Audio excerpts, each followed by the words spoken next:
Probability, कितनी संभावना है इस पर्टिकुलर लेवल के ऑक्यूपाइड होने की, तो वो चीज पता करनी है आपने।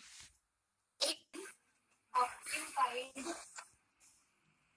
बाय इलेक्ट्रॉन्स, वो हो गई इसकी ऑक्यूपेशन प्रोबेबिलिटी। अगर मैं डेंसिटी ऑफ स्टेट लिखूं, वो कैसे डिफरेंट है ऑक्यूपेशन प्रोबेबिलिटी से, वो बताता है कि कितना प्रोपोर्शन जो है वो ऑक्यूपाइड है इलेक्ट्रॉन से। डीओएस और ऑक्यूपेशन प्रोबेबिलिटी में क्या होता है, एक रिलेशन लिखवाया था आपको मैंने, E is equal to rho of E SE। तो आपने SE के बारे में पढ़ना है आज। ये है density of state. Density of state क्या बताते हैं, proportion of a state that are occupied, proportion of a state of states that are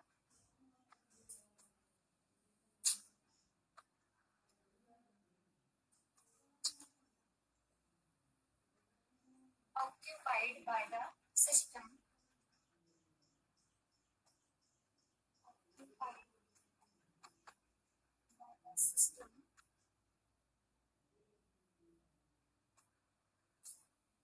at each energy।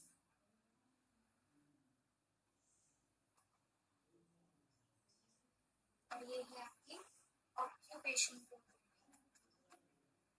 Occupation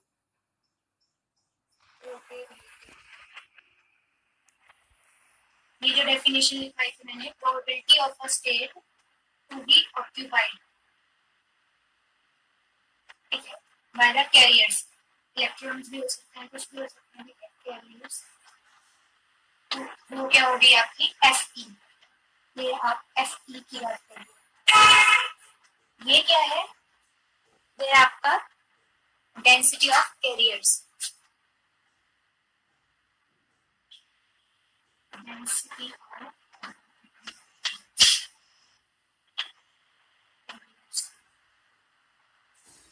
तो कैरियर डेंसिटी अगर पता करनी हो तो आप डेंसिटी ऑफ स्टेट्स, मतलब कितनी प्रोपोर्शन जो है स्टेट्स का वो ऑक्यूपाइड है, उसको आप मल्टीप्लाई करोगे ऑक्यूपेशन प्रोबेबिलिटी से, मतलब कितनी संभावना है किसी भी स्टेट की ऑक्यूपाइड होने की बाय द कैरियर्स।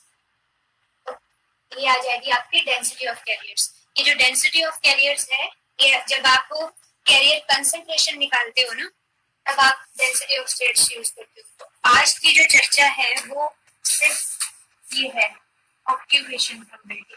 इसके बारे में हम थोड़ा सा एक क्वालिटेटिव एनालिसिस करेंगे, ठीक है। The probability of occupation,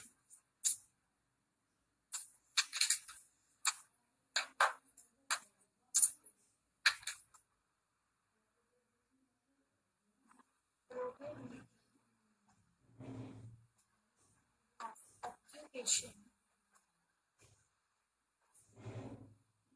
shows how likely it is for a given energy level, given energy level to be occupied।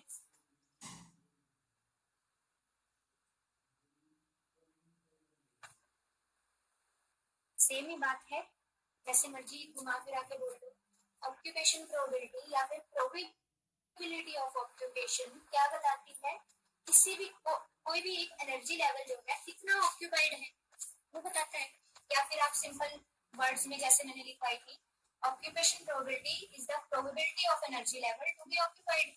जैसे मर्जी लिख लो, समझ आनी चाहिए आपको बात। इसको आप Fe सिंबल से डिनोट कर लो, ये सिंपल है, टर्मिनोलॉजी। अच्छा, जो फर्मी एनर्जी है ना, उसको आप EF से लिखते हो, तो ये कंफ्यूज मत होना। EF जो है वो फर्मी एनर्जी है, सिंबल है, चाहे आप कोई और सिंबल भी यूज कर सकते हो, कोई चक्कर नहीं है, बट फिर भी अगर यही सिंबल यूज करना है तो इन दोनों में मिक्सअप मत करना चीज को। जो एफ ई है वो मैं यूज कर रही हूँ ऑक्यूपेशन प्रोबेबिलिटी के लिए,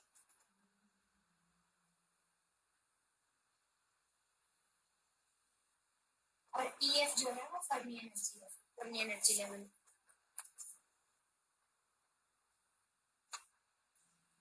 Probability of occupation shows how likely it is for a given energy level to be occupied. तो हम FE के बारे में पढ़ेंगे। चलिए आगे चलते हैं।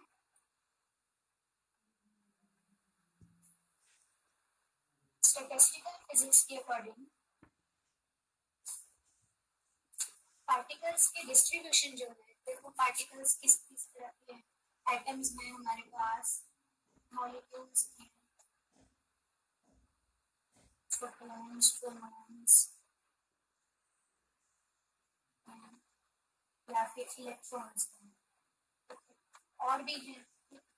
तो हमने क्या किया, जो साइंटिस्ट थे उन्होंने क्या किया कि अलग अलग डिस्ट्रीब्यूशन, मतलब किसी भी सिस्टम पे, किसी भी एनर्जी लेवल पे कितनी डिस्ट्रीब्यूशन है, उनके लिए स्टैटिस्टिकल फिजिक्स में एक बकायदा लंबी चौड़ी डेरिवेशंस हैं जो तो इन पार्टिकल्स की डिस्ट्रीब्यूशन थी वो बोज आइंस्टाइन ने दी। बोज आइंस्टाइन डिस्ट्रीब्यूशन इनकी अलग कर्व बनाई गई, उसके अकॉर्डिंग एक मैथमेटिकल एक्सप्रेशन डिराइव किया गया। इनको बोसोन्स बोल देते हैं इन पार्टिकल्स। जो इलेक्ट्रॉन्स है ना उनको फर्मियंस भी बोलते हैं, और ये फर्मी डिराक डिस्ट्रीब्यूशन फॉलो करते हैं। ये क्या फॉलो करते हैं, एफ डी स्टेप्स या फिर F D distribution. Fermi Dirac, आप ये नहीं पढ़ोगे, आप सिर्फ क्या पढ़ोगे, फर्मी डिराक डिस्ट्रीब्यूशन। और इसका भी सिर्फ क्वालिटेटिव आइडिया, सिर्फ एक आपको एक, जैसे आपने बाकी टॉपिक्स किए थे उनका भी जस्ट एक स्टडी किया था कि हो क्या रहा है, कर्व स्टडी करेंगे आप। डेरिवेशन जो है मैथमेटिकल, उनसे आपका कुछ ज्यादा लेना देना नहीं है, बस थोड़ा बहुत जो इम्पोर्टेंट होगा वो मैं बता दूंगी। तो बीकी स्टैट्स जो है बोसोन्स जैसे एटम मॉलिक्यूल्स, इनकी डिस्ट्रीब्यूशन जो है वो बीकी ने बताई, बोज आइंस्टाइन डिस्ट्रीब्यूशन ने बताई। इन पार्टिकल्स को बोसोन्स बोलते हैं। इनकी स्टडी नहीं करोगे आप आपका जो मेन कंसर्न है वो इलेक्ट्रॉन्स के साथ है, क्योंकि इलेक्ट्रॉन्स जो हैं वो मेन रोल है उनका कंडक्शन में। तो आप स्टार्टिंग से जो ये यूनिट है उसमें आप conduction of electrons, conduction of a material study कर रहे हो, तो इलेक्ट्रॉन्स की स्टडी कर रहे हो, तो इलेक्ट्रॉन की डिस्ट्रीब्यूशन स्टडी करने के लिए आपको फर्मी डिराक डिस्ट्रीब्यूशन स्टडी करना पड़ेगा।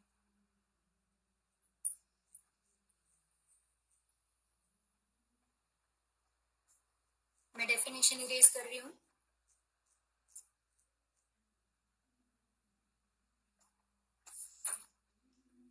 तो लिखो, according to Fermi Dirac distribution,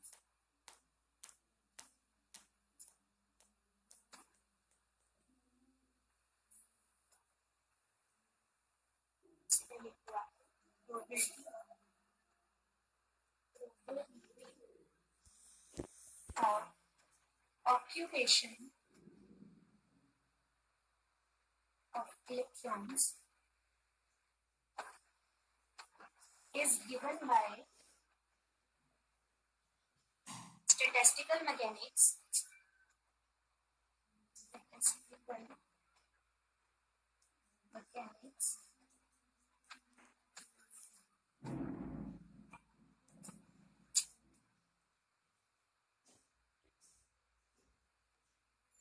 using Fermi-Dirac distribution। तो फर्मी फंक्शन जो था फर्मी डिराक डिस्ट्रीब्यूशन के अकॉर्डिंग, ये एक्सप्रेशन बहुत ही सिंपल है, इसको याद रखना। मैं एक्सप्रेशन लिखूंगी अभी। 1 बाय, इसकी एक एक टर्म को समझिए आप, E minus E F by के टी प्लस 1, ये चीज लिखो पहले, फिर बताती हूँ। ये हो गया आपके पास एफ टी जो है ऑक्यूपेशन प्रोबेबिलिटी है, मतलब प्रोबेबिलिटी ऑफ ऑक्यूपेशन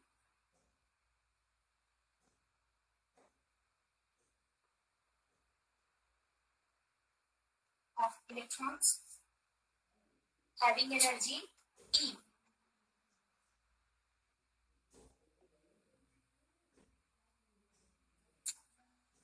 ये ई एफ क्या है? अभी मैंने बताया कि एफ ई और ई एफ में कंफ्यूज नहीं होना। ई एफ क्या है? ई एफ क्या है? Fermi energy.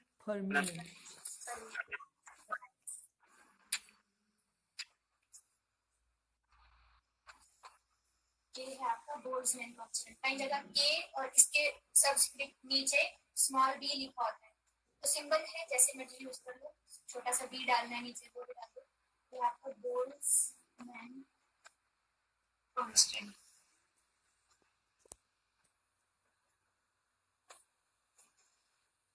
तो आपने मैम टी टेम्परेचर है। हाँ बिल्कुल, ये टेम्परेचर है। इस एक्सप्रेशन को स्टडी करना है आपने अलग अलग लेवल के लिए। तो थोड़ा सा कंसेप्ट पे आते हैं ताकि आपको ये चीज, ये एक्सप्रेशन जो है आपको समझ में आए। इतना नोट डाउन करो, फिर समझाती हूँ। दो लेवल, दो बैंड्स स्टडी किए थे आपने, बाद में आपने ये बैंड्स की जगह सिंपल लाइन के साथ भी ड्रॉ कर दिया था। ये हो गया EC और ये हो गया EB। इससे यहाँ पर एक लेवल कंसीडर कर लो E1, ये E1 है इन बैलेंस बैंड। यहाँ पर कोई लेवल कंसीडर कर लो E2 in conduction band. Let E1 जो है वो एनर्जी लेवल है इन बैलेंस बैंड, E2 कोई भी एनर्जी लेवल है इन कंडक्शन बैंड। तो अगर आपने इसकी ऑक्यूपेशन प्रोबेबिलिटी चेक करनी है इस लेवल की या फिर E2 लेवल की, तो क्या करोगे? सिंपल जो आपका एक्सप्रेशन था उसमें बाकी चीज तो कांस्टेंट ही है लगभग। Occupation probability FE is equal to 1 by exponential E minus EF by KT plus 1। इसमें जब आप इवन स्टेट के लिए मतलब बैलेंस बैंड के लिए कंसीडर करोगे, तो बैलेंस बैंड यहाँ पर E की जगह E1 कर दोगे। कंडक्शन बैंड के लिए जब ऑक्यूपेशन प्रोबेबिलिटी देखनी है, बाकी चीज तो कांस्टेंट है ना, बोल्ट्जमैन कांस्टेंट टेम्परेचर आप फिक्स रखोगे। जैसे 0 टेम्परेचर पर अगर चेक कर रहे हो तो T0, या कोई फाइनाइट टेम्परेचर है तो T पुट करोगे। EF फाइनाइट है। E1 लेवल की ऑक्यूपेशन प्रोबेबिलिटी चेक करनी है तो यहाँ पर T1 आ जाएगा। अगर कंडक्शन बैंड में कौन सा लेवल है E2, इसकी प्रोबेबिलिटी चेक करनी है तो यहाँ पर E2 अच्छा, ये जो +1 है ना, ये टर्म ऐसे है, एक्सपोनेंशियल के ऊपर x और इसके साथ 1 है। x +1 नहीं है ऊपर, KT +1 नहीं है, ये इस तरह से है। E के ऊपर टर्म है, साथ में +1 लिखा हुआ है। गलती मत करना। तो इस तरह से आपने क्या करना है, अब आगे चलते हैं। ये तो था एक सिंपलीफाइड फॉर्म समझने के लिए। अब जो लिखना है आपने वो पहले डेफिनेशन के बाद फिर वो फर्मी-डिराक फंक्शन का फॉर्मूला लिखोगे, फिर दो केस बनाओगे। अभी आप देखोगे दो केस कैसे बनाएंगे। ये नोट डाउन कर लिया? इरेज कर दूं इसको? No ma'am, 2 minute.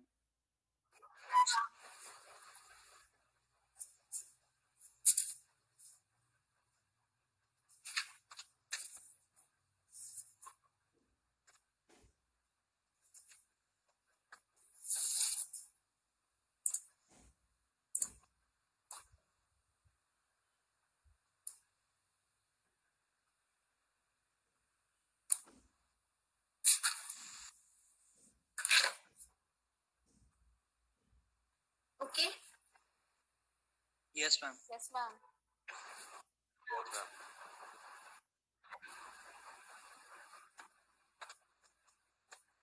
तो दो केस बनाएंगे आप।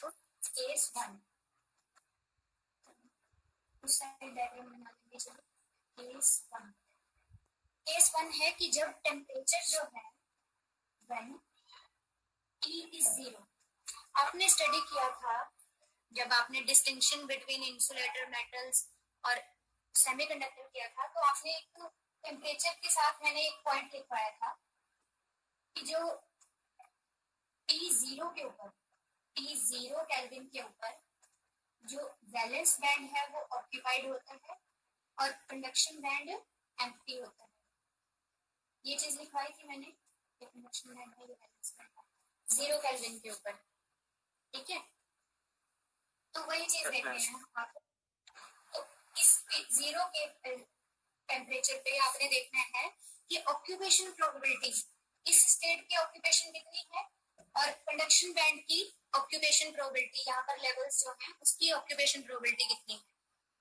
तो केस बनाएंगे T0 के ऊपर। पहले अगर ये फर्मी लेवल है, फर्मी लेवल क्या होता है, maximum energy level occupied by the electrons. Highest energy level, अगर एनर्जी इधर को है तो ये हाईएस्ट एनर्जी लेवल जो है, highest energy level occupied by electrons is called Fermi level। होता क्या है फर्मी लेवल पे, high occupied by the electron, ये हाईएस्ट लेवल है इलेक्ट्रॉन की ऑक्यूपेशन के लिए। तो इसमें क्या होता है कि इलेक्ट्रॉन्स की जो प्रोबेबिलिटी होती है ना ज्यादातर, वो बैलेंस बैंड के अपर पोर्शन में होती है। कैरियर्स, या तो कैरियर्स इसके अपर बैंड में होते हैं, इसका लोएस्ट पार्ट खाली होता है, या यहाँ पर होते हैं, इसका अपर पार्ट खाली होता है। तो मोस्टली क्या होता है कि एक लेवल ड्रॉ किया जाता है कि ये EF है। तो अगर T0 के ऊपर अगर मैं मान लूं कि E जो है एनर्जी EF से कम है, ये है फर्स्ट केस, मतलब EF से एनर्जी जो है आपकी कम होगी। मैं पहले केस, फर्स्ट केस 1 ये है, केस 2 ये स्टडी करेंगे जब एनर्जी EF से ऊपर होगी। ये थर्ड केस बनाएंगे जब एनर्जी EF के इक्वल भी होगी। 3 केस बनेंगे। तो फर्स्ट केस है जब T0 है और एनर्जी आपकी EF से कम है, मतलब मैं नीचे वाले स्टेट्स की ऑक्यूपेशन चेक करने जा रही हूँ। देखते हैं क्या होता है। FE का फॉर्मूला बोलो पहले, तो बोलो। 1 upon exponential E minus EF divided by KT plus T Plus 1. plus 1। ठीक है। अच्छा, ये तो समझाने के लिए था सिर्फ कि फर्मी एनर्जी EF क्या है, उसके लिए मैंने ये सिंपल लिखा, highest energy level occupied by the electrons is called Fermi level. ये तो नहीं नोट डाउन करना ना? No ma'am. मैंने जो केस लिखने हैं पहले वो स्टडी कर लें, ये तो अंडरस्टैंडिंग का पार्ट है। ऑक्यूपेशन प्रोबेबिलिटी में ये 3 केस बनेंगे। तो इसमें देखो E लेस देन EF होगा और T 0 होगा। ये तो डिनोमिनेटर में तो 0 बन गया।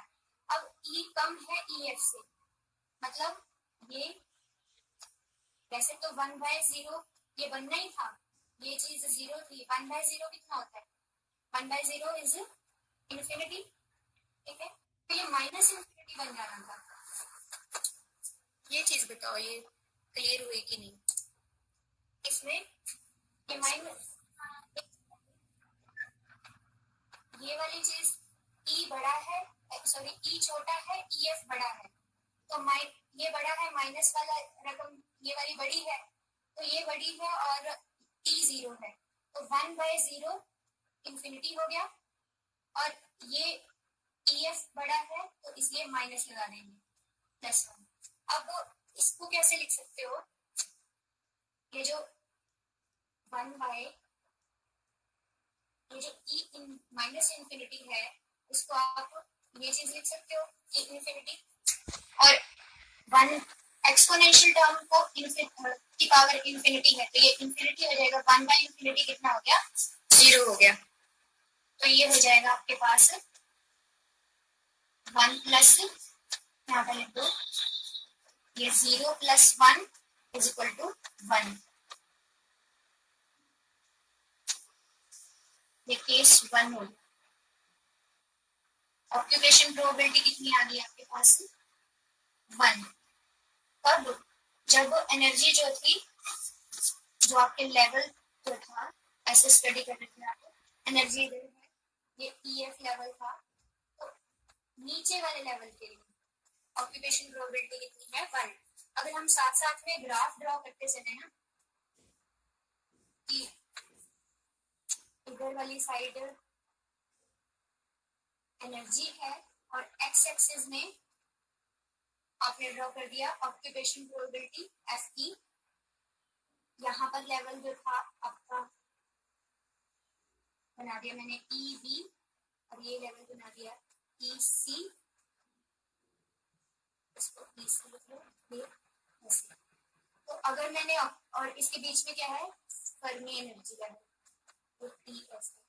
तो अगर एनर्जी टी एफ से कम है, टेम्परेचर 0 पे नीचे वाले लेवल्स ऑक्यूपाइड होंगे। अब ये एक्स एक्सिस पे ये 0 पॉइंट है, मान लो यहाँ जैसे को 1 है, तो मतलब ई एफ से नीचे नीचे वाले लेवल ये सारे बैलेंस बैंड में, यहाँ पर ये चीज फिल्ड है।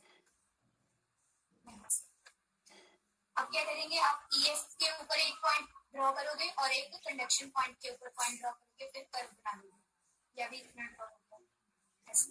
अभी देखते हैं ई एफ पर एक पॉइंट चाहिए, ई सी के ऊपर पॉइंट चाहिए कर्व बनाने के लिए। अब केस 2 देखते हैं। अच्छा, इसके साथ एक पॉइंट लिखो, F E is equal to 1, और साथ में लाइन लिखो एक, it means at t is equal to 0, all levels below Fermi level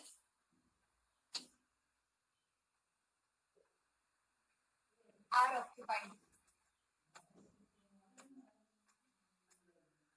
इसके नीचे वाले लेवल्स जो हैं ऑक्यूपाइड हैं, एफ इज इक्वल टू यहाँ पर 1, तो ये नीचे वाले लेवल्स ऑक्यूपाइड हैं। अब केस 2 पढ़ेंगे। केस 2 में क्या है, t इज इक्वल टू 0 और e greater than E F कर दोगे। ये नोट डाउन कर लिया, तो इसके में मैं चेंज कर रही हूँ, कर लिया note down? Yes, ma'am. Yes, ma'am. Yes, ma'am. Okay, इसे मैं कर दूंगी यहाँ पर केस 2 और e greater than E F कर दूंगी, एक्सप्रेशन ये रहेगा, इसमें थोड़ी सी चेंज आएगी। केस 2 t 0 है, e greater than E F, पहले लेस देन ई एफ किया था एनर्जी, अब ई एफ से एनर्जी ऊपर वाले बैंड की स्टडी कर रहे हैं। कंडक्शन बैंड में देखते हैं कि कंडक्शन बैंड की ऑक्यूपेशन प्रोबेबिलिटी कितनी है। तो आपको पता ही है, वैसे 0 केल्विन के ऊपर तो इलेक्ट्रॉन होंगे नहीं, बैलेंस कंडक्शन बैंड खाली है, सारे इलेक्ट्रॉन नीचे पड़े हुए हैं एट 0 केल्विन। तो एफ ई, अब इस केस में ई बड़ा है, बड़े में से ये छोटी चीज माइनस करोगे, बट टेम्परेचर 0 है, बनेगा जैसे ही ई 1 बाय इन्फिनिटी, 1 बाय 0, तो 1 बाय 0 जो है वो इन्फिनिटी हो गया, ई इन्फिनिटी प्लस 1, मतलब इन्फिनिटी प्लस 1, तो 1 by infinity is equal to 0, तो यहाँ पर आ जाएगा 1 बाय इन्फिनिटी कितना हो गया, 0। तो एफ ई कितना हो गया, 0। कब, जब एनर्जी जो थी ये ऊपर वाले लेवल्स के लिए, अब ऑक्यूपेशन प्रोबेबिलिटी 0 ये है, तो मतलब कंडक्शन में कौन सा पॉइंट आ गया, ये, तो मतलब यहाँ से ये कर्व ऐसे, इसकी प्रोबेबिलिटी ऑक्यूपेशन प्रोबेबिलिटी क्योंकि 0 है और यहाँ पर 1 है, तो ये पॉइंट, एक पॉइंट इधर आ गया, एक पॉइंट ये। अब फर्मी एनर्जी पे कौन सा पॉइंट पे लाई करेगा वो देखते हैं, और यहाँ पर लिखो at t 0 all the levels above Fermi levels are empty लिख लो, वैकेंट लिख लो, नॉट ऑक्यूपाइड लिख लो, आर वैकेंट, कुछ भी लिख लो, ऊपर वाले लेवल्स खाली होंगे। अब थर्ड केस करेंगे, ये बताओ ये हो गया। फिर EF के ऊपर जब energy E is equal to EF होगी उसके ये हो गया। अब यहाँ पर E is equal to EF कर दो, E is equal to EF मतलब ये भी E है ये भी E है, ये कैंसिल आउट हो जाएंगे, ठीक है। तो मतलब क्या है, E 0 हो गया, तो E 0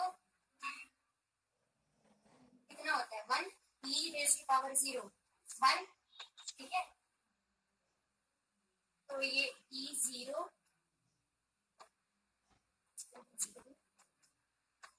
E0 1 हो गया प्लस 1 1/2। तो ऑक्यूपेशन प्रोबेबिलिटी जो है वो कितनी आ जाएगी 1/2।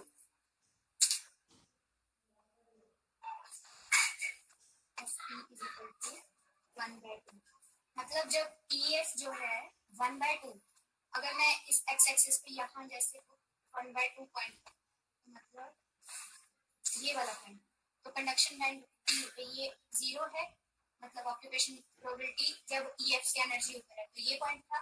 और SE पे 1 की प्रोबेबिलिटी जब EF से नीचे के लेवल चेक कर रहे थे, और EF के ऊपर हाफ ऑक्यूपेशन प्रोबेबिलिटी हाफ। तो ये तीनों पॉइंट्स को मिला दिया मैंने ऐसे करके, ये curve.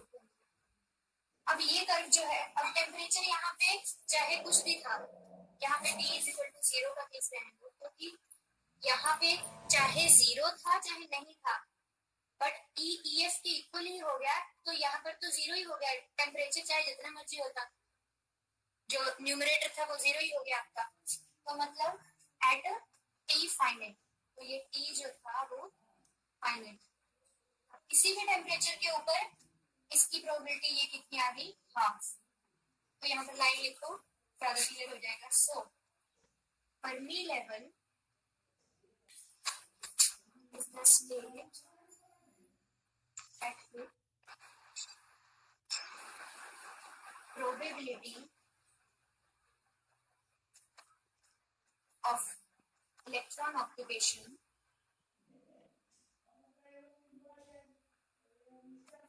is half at any temperature above 0 Kelvin, above 0 Kelvin। अगर ये भी 0 हो जाएगा तो 0/0 हो जाएगा ना फॉर्म। अगर ये भी 0 था ये भी 0, तो यहाँ पर लिखना पड़ेगा हमें special at any temperature above 0 kelvin.